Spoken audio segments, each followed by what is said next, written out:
מי שברך אבותינו. תלמידים יקרים, משפחות יקרות, קהילה יקרה. אנחנו יוצאים לדרך, ביוזמה של תלמידים ובשותפות כל גורמי מערכת החינוך, מבפנים ומבחוץ. אנחנו הולכים בעזרת השם בעוד חודשיים כעת חיה להכניס ספר תורה אל בית הכנסת שלנו.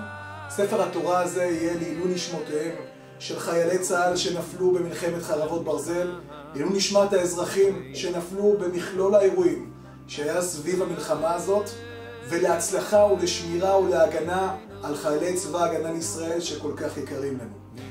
בעוד חודשיים מהיום אנחנו נקים כאן אירוע גדול, נרקוד ונשמח לכבודה של תורה.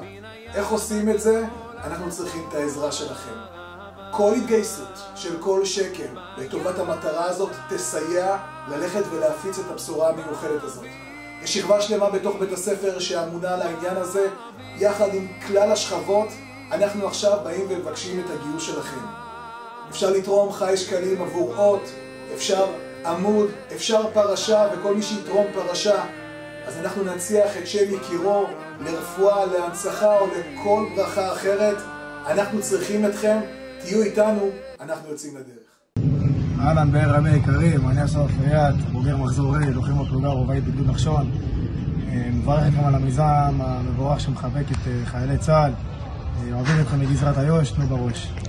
חברים מבאר עמי, תודה על המיזם המיוחד, זכות גדולה, יישר כוח ויחד ננצח. משפחת באר עמי היקרים, שמחתי לשמוע על המיזם, יישר כוח, תנו בראש, כל הכבוד, תודה רבה. הזוהר אומר שיש 600,000 אותיות בתורה כנגד 600,000 ריבו נשמות של עם ישראל. כאשר יהודי שותף לכתיבת ספר תורה, כאשר יהודי כותב לעצמו ספר תורה, הוא בעצם מתחבר לעם ישראל, הוא מתחבר לנצח ישראל. ספר התורה שיתרם, בעזרת השם ייכנס לכאן, אל היכל בית הכנסת. הוא יצטרף לספר התורה שנתרם לפני כ9 שנים, לעילוי נשמותיהם של חללי המועצה האזורית באר טוביה.